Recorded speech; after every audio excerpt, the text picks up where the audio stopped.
اعوذ باللہ من الشیطان الرجیم بسم اللہ الرحمن الرحیم. رؤیت الہلال، چاند دیکھنے کے مسائل. رمضان المبارک کا چاند دیکھ کر روزے شروع کرنے چاہیے. شعبان کے آخر میں اگر مطلع ابر آلود ہو تو شعبان کے 30 دن پورے کرنے چاہیے. اگر رمضان کے آخر میں مطلع ابر آلود ہو تو رمضان کے 30 دن پورے کرنے چاہیے. مطلع کس کو کہتے ہیں؟ جہاں چاند طلوع ہوتا ہے، طلوع ہونے کی جگہ. یعنی بادل اگر اس جگہ پر آ گئے ہیں جہاں سے چاند نکلتا ہے تو پھر 30 دن پورے کر لینے چاہیے. دلیل کیا ہے؟ عن ابن عمر رضی اللہ عنہما قال قال رسول اللہ صلی اللہ علیہ وسلم لا تصوموا حتى تروا الهلال ولا تفطروا حتى تروه فإن غم عليكم فأقدروا له متفق علیہ. حضرت عبداللہ بن عمر رضی اللہ عنہما سے روایت ہے کہ رسول اللہ صلی اللہ علیہ وسلم نے فرمایا، چاند دیکھے بغیر رمضان کے روزے شروع نہ کرو اور چاند دیکھے بغیر رمضان ختم نہ کرو. اگر مطلع ابر آلود ہو تو مہینے کے 30 دن پورے کر لو. اسے بخاری اور مسلم نے روایت کیا ہے. تو اس سے پتہ کیا چلتا ہے کہ رمضان کا آغاز چاند دیکھنے سے ہوتا ہے، اور جب تک چاند نظر نہ آئے تو روزہ نہیں رکھنا چاہیے. اور اسی طرح جب تک عید کا چاند نظر نہ آئے تو اس وقت تک عید بھی نہیں منانی چاہیے. اس کے بارے میں ایک اور روایت میں آتا ہے، فرمایا قال الشہر 29 لیلۃ. یہ آپ کی کتاب میں نہیں، یہ وضاحتی طور پر ایک اور جگہ سے، مشکات المصابیح، شاید آپ کے پاس ہو کتاب، اس میں حدیث موجود ہے. بہرحال بخاری اور مسلم ہی کی ہے یہ بھی. قال الشہر 29 لیلۃ فلا تصوموا حتى تروه فإن غم عليكم فأكملوا العدة 30. حضرت عبداللہ بن عمر ہی کی روایت ہے یہ، اور یہ دوسری روایت ہے جس میں آتا ہے کہ آپ صلی اللہ علیہ وسلم نے فرمایا، مہینہ 29 دن کا ہوتا ہے، پس روزہ رکھنا شروع نہ کرو جب تک کہ ہلال نہ دیکھ لو. پھر اگر مطلع صاف نہ ہونے کی وجہ سے وہ تم کو نظر نہ آئے تو شعبان کے 30 دن پورے کر لو. یعنی اسلامی کیلنڈر کا مہینہ 29 دن کا بھی ہوتا ہے اور 30 دن کا بھی ہوتا ہے، یعنی اس میں گنجائش ہے. تو اگر 29 پہ نہیں چاند دکھا تو پھر 30 پورے کر لو. پھر اسی طرح ایک اور روایت میں آتا ہے، نبی صلی اللہ علیہ وسلم نے فرمایا، یہ بھی متفق علیہ روایت ہے بخاری اور مسلم کی. یہ حضرت ابو ہریرہ کی روایت ہے. پہلی روایت کس کی تھی؟ عبداللہ بن عمر کی.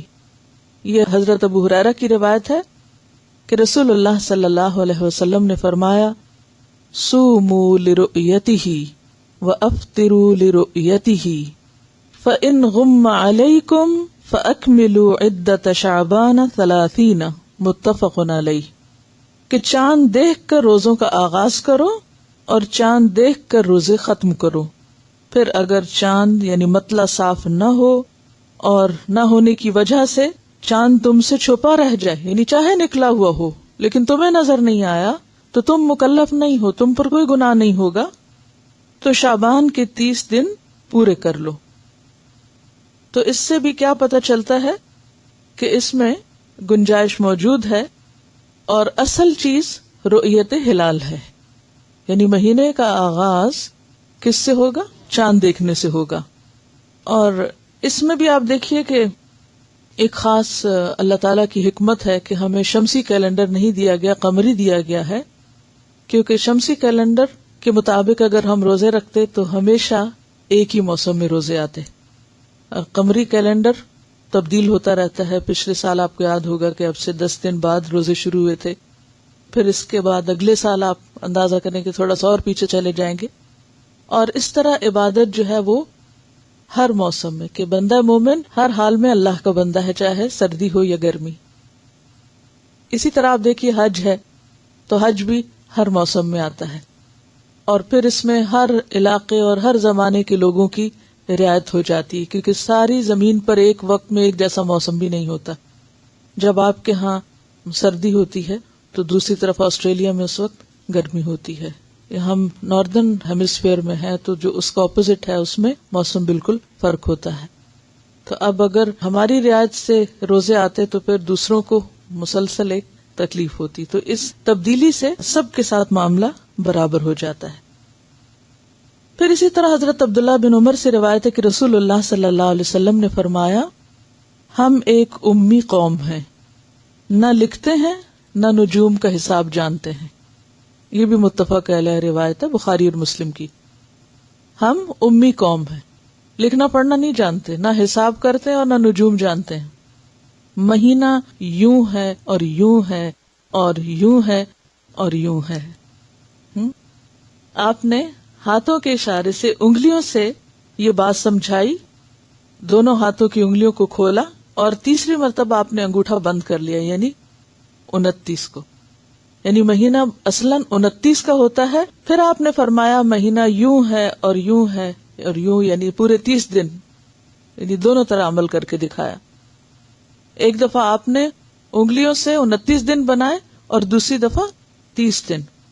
تو اس سے کیا پتہ چلتا ہے کہ دونوں طرح سے مہینہ ہو سکتا ہے. اب یہاں پر آپ دیکھیے کہ آپ نے یہ جو بات فرمائی کہ ہم امی قوم ہیں، حساب کتاب یعنی لکھ کے نہیں کرتے، فطرت پر ہیں اور نجوم نہیں جانتے، یعنی ہم اس کو بھی نہیں کنسیڈر کریں گے کہ اسٹرانومی کیا کہتی ہے اور کس مشین سے اور کس آلے سے اور کس چیز سے چاند کو دیکھا جائے، کیونکہ انسان کو مصنوعی آلات کا یا مصنوعی طریقوں کا پابند نہیں بنایا گیا.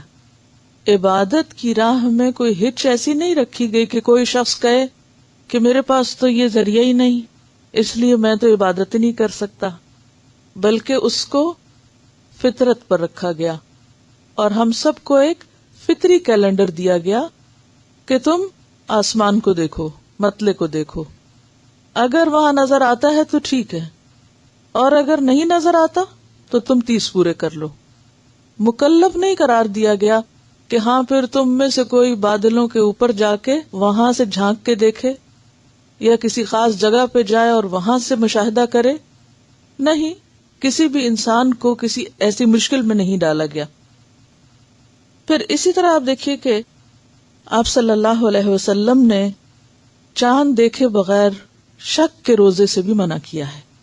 آپ صلی اللہ علیہ وسلم نے فرمایا، متفق علیہ روایت ہے، لا يتقدمن احدكم رمضان بصوم يوم او يومين الا يكون رجل كان يصوم صوما فليصم ذلك اليوم.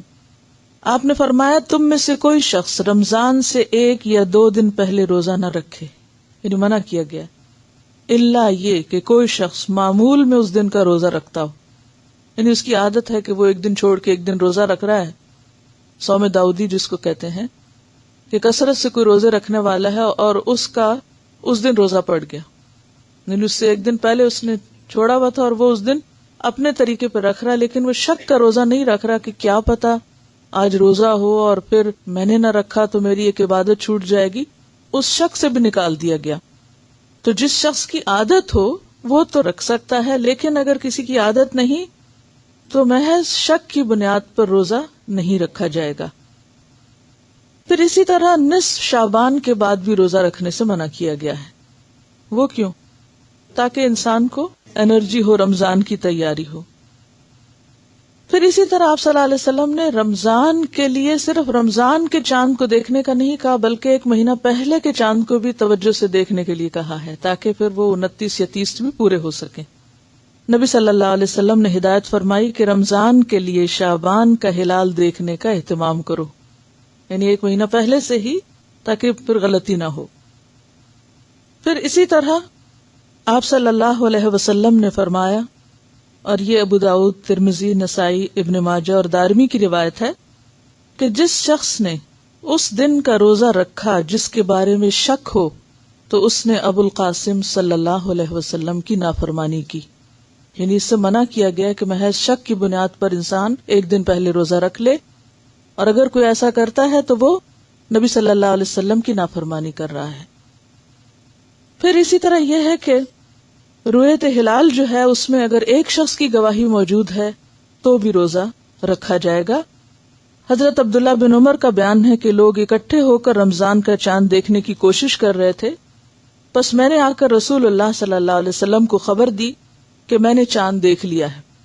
اس پر حضور نے روزہ رکھنے کا فیصلہ فرما دیا اور لوگوں کو حکم دیا کہ وہ رمضان کے روزے رکھنے شروع کر دیں۔ یعنی ضروری نہیں ہے کہ کوئی بہت بڑی کمیٹی بیٹھے اور پھر وہ فیصلہ کرے یا بہت ساری اس میں گواہیاں جمع ہوں۔ اگر ایک بھی ایسا شخص جس کی گواہی قابل اعتبار ہے اگر وہ کہتا ہے کہ اس نے چاند دیکھ لیا ہے تو اس پر بھی فیصلہ ہو سکتا ہے، کیونکہ سب لوگوں کی نظر ایک جیسی نہیں ہوتی، کچھ لوگ دور کی نظر میں بہت اچھے ہوتے ہیں۔ پھر اسی طرح آپ صلی اللہ علیہ وسلم دوسرے مہینوں کی بنسبت شعبان کی زیادہ حفاظت کرتے تھے، پھر رمضان کا چاند دیکھ کر روزہ رکھتے تھے۔ اگر مطلع صاف نہ ہونے کی وجہ سے چاند نظر نہ آتا تو شعبان کے 30 دن پورے کر کے روزہ رکھتے تھے، اور یہ ابو داؤد کی روایت ہے۔ اب آپ اپنی اصل کتاب پر آ جائیے۔ پھر اسی طرح ہم یہ دیکھتے ہیں کہ رمضان کی پہلی تاریخ کے چاند کے بظاہر چھوٹا یا بڑا ہونے سے شک میں نہیں پڑنا چاہیے۔ بعض لوگ اس پر بھی بہت حجت بازی کرتے نا کہ چاند اتنا بڑا نظر آ رہا ہے اور وہ کیا ہے، پہلی کا نہیں ہو سکتا، یہ دوسری کا ہوگا، اور اس کے بڑا یا چھوٹا نظر آنے کی وجہ بعض اوقات یہ نہیں ہوتی کہ وہ پہلی یا دوسری کا ہے، اس میں مطلع کا فرق ہو جاتا ہے۔ اب دیکھیں کہ چاند نظر آنے کا جو وقت ہوتا ہے وہ بہت تھوڑا ہوتا ہے، یعنی مغرب کے آس پاس تھوڑا سا پہلے نظر آئے گا، تھوڑا سا بعد، اور فوراً غروب ہو جائے گا۔ اب اس میں آپ دیکھیے کہ جب راتیں لمبی ہونے لگ جائیں اور رات جلدی شروع ہو جائے اور دن چھوٹے ہونے کی طرف، جیسے آج کل سپٹمبر اور اکتوبر ہے، تو اس میں امکان اس بات کا ہوتا ہے کہ وہ پہلے سے ہی طلوع ہو کر غروب ہو گیا، اس سے پہلے کہ آپ کی مغرب کا ٹائم ہوتا وہ آلریڈی گون، اور آپ اس کو پھر دیکھ نہیں سکے۔ پھر یہ ہے کہ اس کے بارے میں حدیث ہے، مسلم کی روایت ہے، حضرت ابو البختری کہتے ہیں ہم عمرے کے لیے مدینہ سے روانہ ہوئے، جب نخلا کے مقام پر پہنچے تو سب نے نیا چاند دیکھا۔ کچھ لوگوں نے کہا یہ تو تیسری رات کا چاند لگتا ہے بڑا ہونے کی وجہ سے، کچھ لوگوں نے کہا دوسری رات کا لگتا ہے۔ ہماری ملاقات حضرت عبداللہ بن عباس سے ہوئی، ہم نے ان سے کہا ہم نے چاند دیکھا ہے۔ کچھ لوگوں نے اسے تیسری رات کا کہا ہے، کچھ نے دوسری رات کا۔ حضرت عبداللہ بن عباس نے پوچھا تم نے کون سی رات کا چاند دیکھا تھا؟ ہم نے بتایا فلاں فلاں رات دیکھا تھا۔ تو کہنے لگے کہ رسول اللہ صلی اللہ علیہ وسلم کا ارشاد ہے اللہ تعالیٰ اس کو تمہارے دیکھنے کے لیے بڑا کر دیتا ہے، لہٰذا وہ اسی رات کا چاند تھا جس رات تم نے اسے دیکھا۔ چاہے وہ بڑا بھی نظر آ رہا تھا تب بھی وہ پہلی رات کا ہی چاند تھا۔ ٹھیک ہے، نیا چاند دیکھنے پر یہ دعا پڑھنی چاہیے، اللہم اہللہ، اور ایک اور روایت میں آتا اہلہ، اللہم اہللہ علینا بالیمن والایمان والسلامت والاسلام ربی و ربک اللہ۔ کیا معنی ہے اس دعا کا؟ کہ الہی ہم پر یہ چاند امن، ایمان، سلامتی اور اسلام کے ساتھ طلوع فرما۔ اے چاند میرا اور تیرا رب اللہ ہے۔ اور ہر مہینے کے ابتدا میں یہ دعا کیوں مانگنے کو کہا گیا ہے؟ جیسے آپ دیکھیے کہ دن کے طلوع ہونے پر ہم دعا مانگتے ہیں، صبح شام کی دعائیں پڑھتے ہیں، غروب ہونے پر، پھر اسی طرح نیا مہینہ طلوع ہونے پر یعنی نیا چاند دیکھنے پر بھی دعا مانگی جاتی ہے۔ پھر اگلی بات یہ ہے کہ چاند دیکھ کر روزہ شروع کرنے اور چاند دیکھ کر ختم کرنے کے لیے اس وقت حاضر علاقے یا ملک کا لحاظ رکھنا چاہیے۔ اس کا کیا معنی ہے؟ جس علاقے میں آپ رہ رہے ہوں وہاں کا اعتبار کرنا چاہیے۔ اس کی کیا حکمت ہے؟ کیونکہ اگر انسان کو اس کی اجازت نہ دی جاتی تو انسان کے اوپر ایک بہت بڑی مشقت ہو جاتی۔ اب تو آپ دیکھیے کہ ایسے وسائل الحمدللہ موجود ہیں کہ جس کی وجہ سے آپ کو خبریں فوراً مل جاتی ہیں، لیکن آج سے 100 سال پیچھے چلے جائیے، اس وقت لوگ کیا کرتے؟ ان کے پاس ریڈیو بھی نہیں تھا، یا اگر ریڈیو تھا بھی، مسئلہ مجھے نہیں یاد کہ ریڈیو کب ایجاد ہوا ہے، 100 سال ہو ہی چکے ہوں گے اندازاً۔ تو باقی ذرائع ایسے نہیں تھے کہ انسان ایک شخص اگر کسی ایسے کانٹیننٹ میں دیکھ لیتا ہے کہ جہاں اس وقت چاند نظر آ سکتا ہے اور دوسرے کو نظر نہیں آ سکتا اس مطلع کی تبدیلی کی وجہ سے، تو ایسے میں اس کو اس بات کی تکلیف نہیں دی گئی کہ وہ اس کو جا کے فالو کرے. اس کے لیے کیا ہے کہ وہ اپنا الگ کیلنڈر دیکھے.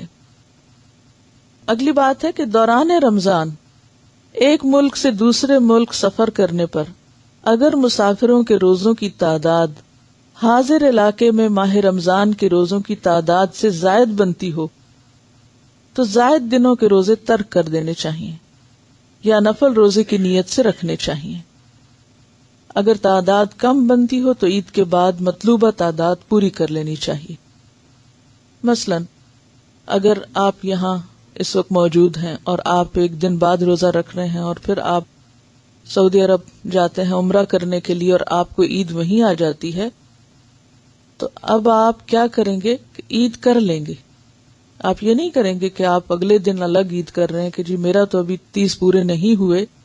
آپ عید کر لیں گے اور جو ایک دن کا روزہ رہ جائے گا آپ کا، اس کو آپ عید کے بعد پورا کریں گے. کیوں؟ اس لیے کہ اصل اعتبار چاند دیکھنے کا ہے.